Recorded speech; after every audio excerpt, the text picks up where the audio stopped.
readers, reviewers, countrymen, lend us your ears.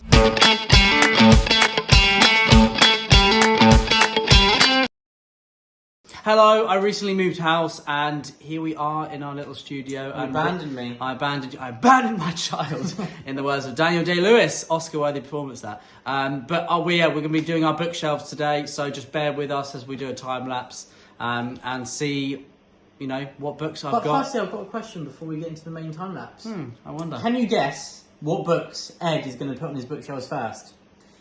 It's not too complicated. It's going to be the easy answer. Let us know in the comments. Would it be a cowboy book? Yeah, let us know in the comments before we actually get there and see if you're right. Pause now, find out. Let's start the time lapse. Stick around for the end to see the actual bookshelf tour. Welcome to the channel.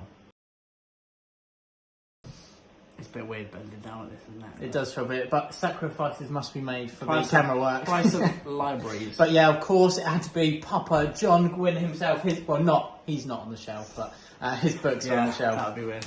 Yeah, it has to be take prize spot. But now, further on with the bookshelves.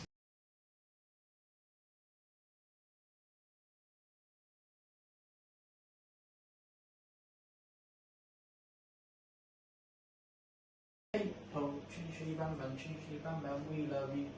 Oh, Ed, do you have any Terry Pratchett? So, I mean, viewers, he's been singing this just the whole time. Not the whole time. My ears are bleeding. Chitty chitty bang bang needs to leave. He can break down.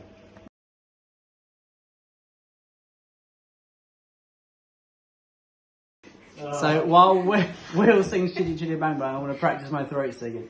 Question: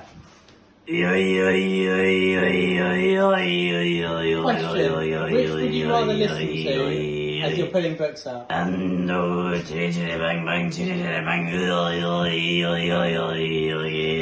Oh, I need some of that lemon juice that Andy Serkis drank.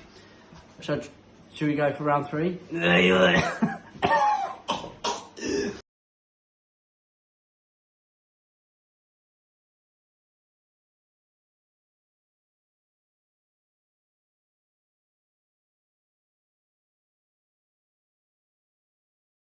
It's true, I usually prefer books with swords in, but A Little Life wrecked me without a shed of blood. So, yeah, it's amazing. And it is as heartbreaking as the whole rest of the world says it is.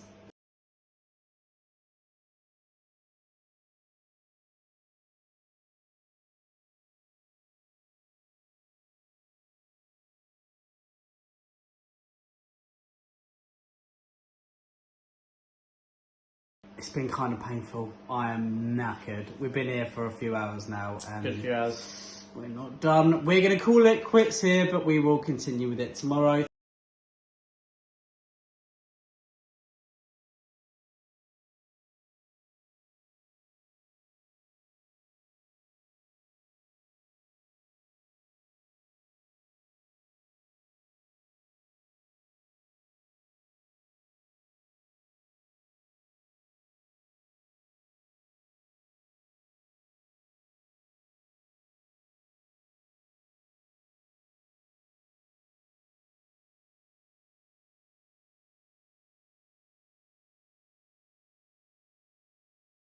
It is the dawn of the 3rd day. We are in the east. The sun is rising. And we have finally finished doing the bookshelves. And luckily for you, you've actually got some space, as you may be able to see in that top shelf over there. So plenty more book buying is now allowed again. You don't need to go on any book, what's it called? Ban. Book bans. No book bans here. And yeah, luckily we have more room. Dottie, now we've finished, you can eat now. You can stop eating the book. So from now on, we're in the video, we're going, not forever, but today we're going to do a bookshelf tour. So we're going to show each shelf, and I'm also going to count how many books Ed has and see how close we are to a Gwyn library, because you have to have technically 1,000 books to be considered a library. What about if 100 of those are Papa Gwyn's books? It's still allowed. It's still allowed. It doesn't say 1,000 different titles. And how many do you have? I've not counted yet. Let's find out soon then. We'll find out. Thanks for watching. So let's kick the tour off with, nothing. Space. This is not going to last very long, but it just felt right to include.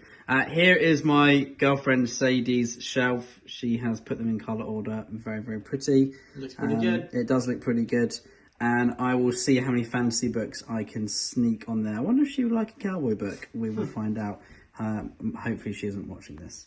This is kind of a non-fiction shelf for me, which are kind of, yes, they've been demoted really, haven't they? But over to this side. But here is my medieval, my Middle Ages non-fiction, and it is awesome. A few Dan Jones books there. The Jonathan Sumption books on the 100-Year War are just fantastic. There's a few more volumes that I haven't had a chance to read yet, but if you hear any strange noises, it is Dottie the Dachshund in the background. It is not me or Will making snorting noises, but lots of Dan Jones will crop up here. And then moving on further downwards, we have a little bit of World War II history. Obviously, Max Hastings is going to be very prevalent here. And I'm really looking forward to reading William L. Shirer's The Rise and Fall of the Third Reich, which is meant to be a seminal text on the rise of the Nazi Party. Which will be incredibly interesting. Lots and lots of Osprey editions there, mainly about soldiers throughout time. And then down here we have my children's books. There's my sister Harriet's favourite book, No Matter What, which is a beautiful book. And then we go along to lots of bit of mythology. Charlie Mackesy, The Boy, the Mole, the Fox and the Horse. I'm not sure if fantasy readers will enjoy it, but I think pretty much everyone will love this. I think it's got lots of, there's lovely drawings and lots of little messages as well. Michael Morpurgo's Arthur was one of the first books I ever wept at. And then over there in the corner, we have a few books that have been doubled up, and I've got hardbacks of them, so I thought I'll just pop them down there where they're nice and warm. Obviously, my knick-knackage is Lord of the Rings Warhammer books, so they're sitting on the top there because I couldn't quite squeeze them on. And then we have our historical fiction shelf. Well, my historical fiction shelf, isn't it? Well, there's no William J.R. Gwynne books here. There are just Eddie J. Gwynne books. And I haven't been called Eddie for years. Please don't start calling me. Please don't start calling me Eddie in the comments. But yeah, we'll do Williams. Anyway, onto the books. Here we have quite a few Greek books here. We've got the awesome Stephen Pressfield, and then we have Christian Cameron's Killer of Men series, which is really cool. We move on over to a little bit of Roman, Greek and Celtic, which doesn't really all go together. I'm sorry to lump you in with the Romans, Greeks and Celts, but you were beaten by them in the long run. Pat Barker's book there, The Science of the Girls, is a particular highlight, as is Boudica's series. Not sure if any one of you have actually heard of it. It's quite sad that Boudica's so high up, but maybe that means she is the queen. I'll take it as that. And then we're moving on to the Dark Ages, which is now called the early medieval period for history buffs. But we have quite an array here. Justin Hill's Shield Wall, obviously Matthew Harvey with a little bit of Wolf of Wessex and the Benicia Chronicles. I am lacking in my collection of the Benicia Chronicles, mainly because I went to go out and buy them all, then I saw new covers were coming out. And then you need to get a time for Swords and Night for Flames, Ed. I need to get them all, Will. Let's be honest. I need to get them all. Bernard Cornwell. My Bernard Cornwell's collection is also slacking because I just read Dad's, really. And I have run out of room on this shelf, but we will see. Rob Lowe's books and Giles Christian's best Viking books out there, 100%. Go and read The Oathsworn. Go and read Giles Christian's God of Vengeance series. I would definitely start there with Sigurd. And, of course, we've got a bit of Arthur there. Will, if we could just turn the light around. Oh, look how they catch the light.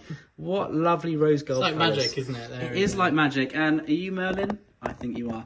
On to one of my favourite shelves here, which is, of course, the Western shelf. Over here, we've got the beautiful Larry McMurtry books. We've got the Folio Society True Grit, which is a particular highlight. I may be borrowing your edition of Lonesome Dove soon, especially after Matt's fantasy review said it's its second favourite book of all time. You may never, ever touch it, William.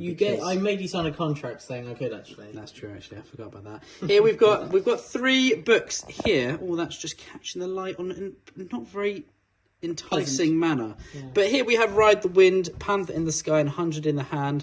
And these are 3 books with Native Americans as central main characters. So they're definitely ones to go and check out, because all of my the rest of the Westerns here really are focused on male characters. I just realised I just read a book called Outlawed, and it is not here. I am missing a few books, and I'm missing my hardback of The Sun by Philip Meyer. Anyway, where is Cormac McCarthy, I wonder? He should be in the Western section, surely. No, he's not. Anyway, let's move on to medieval. Of course, Christian Cameron has a whole host of medieval books. On we go to Dan Jones, Essex Dogs, which is a particular favourite of this shelf, which is one of my special editions, beautiful one. And then we've got Bernard Cornwell, Dorothy Dunnett, which I really need to check out more of Dorothy Dunnett, who she's basically, apparently the medieval Mary Renault. She's not from the medieval times. I'm sure she is not as old as that, but she's apparently awesome. On to my samurai book. So this is all about Japan. I believe Gaijin is about Japan. I know Gaijin is a Japanese word. We've got Elia Yoshikawa's Taiko, which is about, I believe, the Uesegi Kenshin, and this is all historical fiction, of course. James Clavell's Shogun had to make an appearance there. The Young Samurai books by Chris Bradford, they are just awesome, aren't they, Will? Childhood favourites, adult favourites, I'm sure, as well. If you like The Magnificent Seven, then read the series, because there's a lot of nods to those films. Over here we have random stuff, which I haven't read any of them, actually. But they look cool. And look at here. Oh, space. Oh, I could get used to this. Oh, wait, I won't get used to it. I can smell the new books. I can smell my money depleting. And this is what the first two shelves look like on a quick So we're halfway run. there. Whoa. On to fantasy then, what everyone's been waiting for. A bit of Neil Gaiman and a bit of just, that's a bit random, isn't it, a collection. But these ones are all red. They've all got red on them, so they look pretty... They must belong together. Sexy, I think. They look sexy. Should we say, Will? Would you like to say that? You could say that. You could say that. You could. Leanne Hearn's books. I loved Across the Nightingale Floor, which is, if you want to read some Japanese-inspired fantasy, then Leanne Hearn is the way to go. Let's just have a look here. Can you correct that sacrilege, please, with the, that is the crumbling books? a really, yeah, that is not looking very nice, is it? That is a really, really lovely cover there, isn't it? And all of them are lovely. I really love book one. I wasn't too keen on book two, but maybe that's because there wasn't enough swords in it, and obviously that's always a problem. Will, I'm going to say Will because I let William organise every single thing here, as you will see in the time lapse. Oh, well. Daniel Kelly's there is some historical fantasy set in the ancient Greek period. And then we have some really cool books over there. Michael R. Fletcher's Beyond Redemption is a particular highlight of that collection. I am really excited to read Returners. I will be doing that in the next 2 months. So keep your eyes peeled for some more self-pubbed fantasy. Is that a promise, Ed? That is a promise. It's a pinky. It's a pinky. And now, over here, Malice Fowler and the other two hardbacks. Well, the other two hardbacks of The Faith and the Fallen are currently missing, aren't they? They're not missing. They're in boxes. They're probably in your room, actually, Will. The Shadow of the Gods. This is the best marketing ploy ever because, wait, we've done it wrong, Will. And I actually do take responsibility for that one. I did it wrong. That's better. I thought it looked a bit strange. All Papa Gwyn's books are on this shelf. It is hiding the Blood and Bone series, which I am a bit sad about. We will be correcting that very soon, especially as I have so much blinking space, don't I? But there we go. The Blood Swan. What's going to happen when book 3 is published? What animal do you think will go on the cover? I wonder. Bit of Tolkien. I think he's going to be big. I think he's going to be really, really big. He's going to have a breakthrough. He's going to be important for the fantasy community because he writes about elves in a way that I've never read before. And there are these little creatures called hobbits. Anyway, that's me being an idiot. Let's move on. David Gemmell, where the hell is Sword in the Storm, Will? I have no idea. Oh my goodness, I think you've misplaced like one box. I think I've misplaced an entire box of wonderful hardbacks. So now this shelf is insignificant because it must change. Oh dear. And I'm waiting for the other Joe Abercrombie hardbacks to arrive from the BB, aka the Broken Binding. Prince of Thorns, wonderful edition there. Bloodsong, some fantastic fantasy coming of age there. And Empire the Vampire, best fantasy book I read last year. Let's move on then. Robin Hobb. Have you read Live Ships yet, Will? No. We Are the Dead, Until the Last. Where on earth is book 2 of Fool's Hope, Will? Because I definitely read it. I know, I thought we'd find that at some point. Oh dear. Of course. The Poppy War there, Arv Kwam. That was sent to us by our awesome Patreon subscriber and friend Eddie from Ohio. Eddie's an awesome teacher as well. So thank you very much for sending us that, Eddie. It is a signed copy, which is really cool. Wait, how have you managed to get that on your bookshelves? Because we share the same name. Wait, no, you have it for week A, and then I have it for week B. Okay, we well, alternate. week A goes on for a very long time, I promise.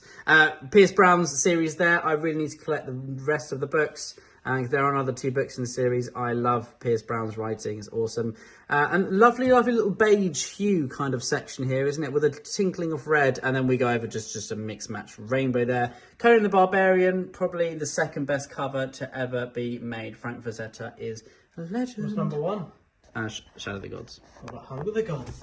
Yeah, that's... Shadow. No, it's all one picture, Will. I couldn't choose. And let's move on then, shall we? We have Hag of the Hills there is actually, I'll just show you the cover, it's pretty cool, is a Celtic-inspired fantasy. I don't know how I'm going to get that back in there, so I'm just going to do that. The Bronze Sword Cycles, which is a really cool name for a series. Is it going to go in? I'm going to hide that as I try and do that. Here we have an arc of the Poppy War, which was Papa J. Gwyn's, and I've decided to nab it. I'm sure he won't realise because he has a million books, way more than me. Here we also have Nicholas Ames's books, Ed McDonald's, which are really awesome, grimdark fantasy with a flintlock twist. The Book of Three, The Sword of Kaigan, which is samurai-inspired, Japanese-inspired. M.L. Wang is a self-published author, and Sword of Kaigan made me cry. Here we have the Dr. Fantasy, Philip Chase's Stephen Erickson. I say he is... I mean, I'm not saying Stephen Erickson is Philip Chase's because he doesn't own him. That would be strange. But they are his favourite series, and I really need to carry them on. Let's have a look. The Coward there. And then we also have Daniel B. Green's Breach of Peace. Moving on. I'm just noticing how many books I'm missing. I haven't even got Scott Bakker's books. I know it's Baker, but I like to say Bakker. I'm just going to sit down, actually, because this is... Whoa. Let's have a look. Lee Conley's A Ritual of Bone is like Skyrim if you're just fighting Draugr the whole time, which is awesome. Some Fable books there, which is a great game. The Fable series were fantastic. Hrolf Kraki's Saga by Paul Anderson is a book I was recommended by a subscriber, especially as I like Viking Age sagas, and that is Viking Age sagas with a fantasy twist. Children of Time had the best. This is so much fun. James Elroy's, I've only read one book and I didn't really enjoy it, but I'm definitely going to enjoy the others, I'm sure. This is kind of a random fiction mix, isn't it, Will? Yes. Sally Rooney is a favourite author of mine, of course. I also have read Get Shorty by Elmore Leonard, which was okay, but I definitely wanted to keep the editions because they look really nice. The Outsiders by S.E. Hinton, that one up there, is amazing. Go watch the film. It's got every important actor ever, basically, really. Well, that's a bit of an exaggeration. Sorry, but in it when they're young. Yeah, the light died, but I'm sure we have another one. Look at that. Very nice. A Little Life. A Big Cry. It should have a broken heart on the spine. It should have some severe trigger warnings. Here we have kind of a philosophical collection there. Conspiracy Against the Human Race by Thomas Ligotti is basically Rust Cole, aka Matthew McConaughey's whole ethos in True Detective, which is not very fun to read, but it is pretty, I don't know, not eye-opening, maybe soul-crushing. Yeah, soul-crushing. Obviously, Dante's The Divine Comedy. Don't think what I thought when I read this when I was 12 and think it's funny. It's not a comedy. There is nothing here that will make you laugh. Nothing will make you laugh. I don't know. Anyway, William Blake, The Complete Poems. Don't worry, I won't go Red Dragon on you. Also, I love these collections, but it's just sad. They don't fit, do they? But it's still pretty cool. They got enough. They got enough. Paradise Lost there by John Milton is fantastic read. Fantastic. Satan is, I mean, I never thought I'd say it, an awesome character in that book, isn't he? It wasn't John Milton shunned because of it. Well, William Blake said that he was of the devil's party without knowing it. And you don't say that to your mates. Yeats's poetry, drama and prose is one that I really want to read next. Tennyson is a fantastic poet, probably my favourite at the moment, but it does change. Here are some classics. Obviously, Geoffrey of Monmouth, the history of the Kings of Britain, some Arthurian legends in there, and then Gregory of Tours, which is the history of the Franks, pretty cool. Froissart was a French chronicler, much akin to Geoffrey Chaucer, but only French. And that's the only distinction. That's the only distinction. I think I clicked off the video there, but yeah, just me being me. Anyway, the one we've been waiting for, again, this is like the 15th one we've been waiting for, is my Cormac McCarthy collection. Thank you, Will, for the sound effects. Very, very nice. Cormac McCarthy is one of my favourite authors, so of course I have to have many books of his, including triples, especially of Blood Meridian. I'm just going to fix that there. Oh, but Will, you've put them in a nice little order. I think they look very smart. There are some here. There are two that are written not by Cormac McCarthy, but by other people, but they are about Cormac McCarthy's works. I definitely recommend reading Books Are Made Out of Books, which is a direct quote from Cormac McCarthy. If I say Cormac McCarthy again, someone shoot me because it doesn't sound like a word. But it's really good just seeing kind of it's like a deep dive into his works and about the influences, because someone actually got hold of his manuscripts. Anyway, here we have kind of a gothic shelf, don't we, meets Stephen King. So Stephen King's kind of gothic because I was going to say he likes to wear a lot of black. That was a stupid joke. But he is a great writer, obviously. I don't know if anyone's heard of him. But I really love his short story collections. They're probably my favourite. You've already used that joke once, What one? You said it about Tolkien. Oh. If anyone's heard of him. Oh dear. At least once a video. See, this is the thing. You tell so many poor jokes that you forget, and then you rehash them. Amalgamate into one. Exactly, amalgamate into one. But then you find a gem. Dreary. Them, don't you? Yeah. But one dreary performance always has at least one golden one. Anyway, I really want to read The King in Yellow by Robert Chambers. I think you'll love the first half. I think so too. I really recommend reading some Poe short stories, particularly The Telltale Heart is a particular favourite of mine. Put a feet in that, and then great as well. Yes, Mask it is. of the Red Death. Are you done? Yep. Here is my my Wild West, my American shelf, as it were. So here is some books, my hardbacks, which are just these. Lots of these were hard to get a hold of, but some of them also weren't. They're pretty easy. If you just look on any bookstore. Anyway, particular favourite here is Blood and Thunder by Hampton Sides, which is about the Navajo Nation, as well as the famous mountain man Kit Carson, who, if you've ever watched any Robert Redford films, I'm sure you would have heard of. Scalp Dance is also very interesting, but mainly just about Native American warfare. Empire of the Sun and Moon is my favourite there because it's about the Comanche Nation and the important figure of Quanah Parker. Here we have some wonderful books here that I've read over the years that have just really got me deep into my obsession. And here we have my horse section. Obviously the horses must go with the Native American section because they just do. The Comanche were the best light cavalry to have ever lived. And if anyone wants to say it was actually the Mongols, then I will fight you.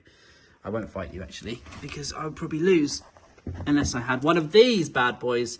These are Viking Age swords. Segway. This is...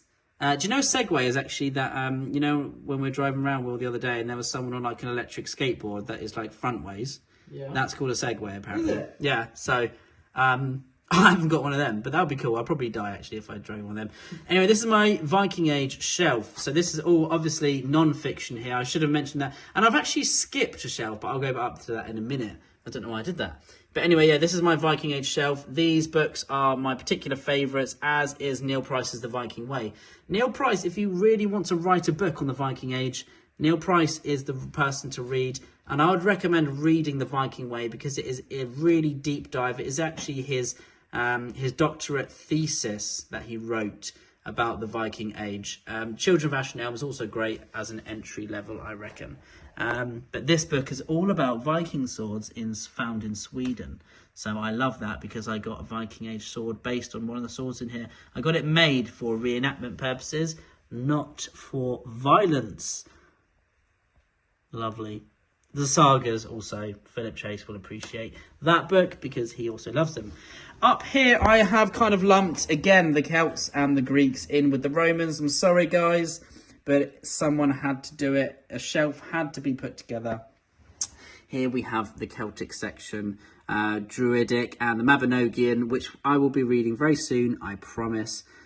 Here, Alan will be very pleased to see, I don't know if he'll be pleased to see the Greeks and the Romans all together, but Aetius, you like some of Aetius, Alan? I'm sure you do, because he was actually an awesome guy, wasn't he? I mean, yeah, he was awesome. Which side you're on. That's true, actually. If you were Attila, not so awesome. Philip and Alexander by Adrian Goldsworthy is fantastic. I'm really looking forward to reading this book, though, Men of Bronze, which will dispel some of the myths, I'm sure. I also need to read some of Mike Cole's books because he has written about ancient Greece. The Scythians is a particular favourite of mine. You guys need to go onto Google and just Google the Scythians and look at artwork. It is amazing the way that these people lived, the way that they looked. The artefacts we found of the Scythians as a civilization are just amazing. They lived above Greece around the Black Sea. They were mainly a nomadic horse culture. If you've played Total Wars, you know that they are hard to fight. And the land of the Elephant Kings, about the Seleucid Empire. And here is what the beauties look like with some very serene lighting from Mr. William Gwynn there. And it's changing. Looks like the police are on their way. But yeah, so as you can see, I've got a bit of space as well. And it's just really exciting. It's so nice to have these up in our little studio now. And they look amazing. I think I'm very happy with them. Thank you, Will, for organising them. I think you've done a really good job. We'll have to move around. We've got a few, a Fool's Hope. That is just criminal. Yeah. To have a gap. But that's why I turned Conan out. Because then, when a Fool's Hope arrives... Oh, we can fit more. Exactly. You handsome man. And I need a hardback of the Fires of Vengeance. Not the Fires of Vengeance, the Rage of Dragons. Because it's pretty sad. If anyone's giving one away. If anyone has a hardback, I will... pay for it. So yeah, please let me know. But this is my bookshelf, guys. I will just give you one last swivel round. Obviously, the Union Jack in the corner there. I will be putting some knick-knackage on very soon, just a casual musket. Yeah, some knick-knackage will appear, as will lots and lots of different weapons, I am sure. But here are my bookshelves, and I hope you enjoyed our bookshelf tour of my shelves. We'll be looking at William's very, very soon. Now, last thing before we finish off, I'm going to count how many books does Ed have, and then I'll get back to you. Let's find out. Before we say the answer, let us know in the comments how many you think Ed has got. And now pause the video and write in the comments. And now we can tell you that I have 571 books. 571. I'm missing about at least 4. So I'm going to say 575 books is the amount that we have, which is that a library? No, 1,000 is, but 1,000, maybe, so I think as the Gwyn's I have work to do, so that means I have permission to go and buy more books. 429. Granted. Thanks so much for watching, everyone. Hopefully you enjoyed this bookshelf tour and this time-lapse of us just crazily trying to assemble books, and Dottie's trying the Great Escape. Yeah, but Stephen Quinn. Everyone, thank you so much for watching. Truth and courage. Stay safe. Truth and courage. Thanks for joining us, the Brothers Gwyn.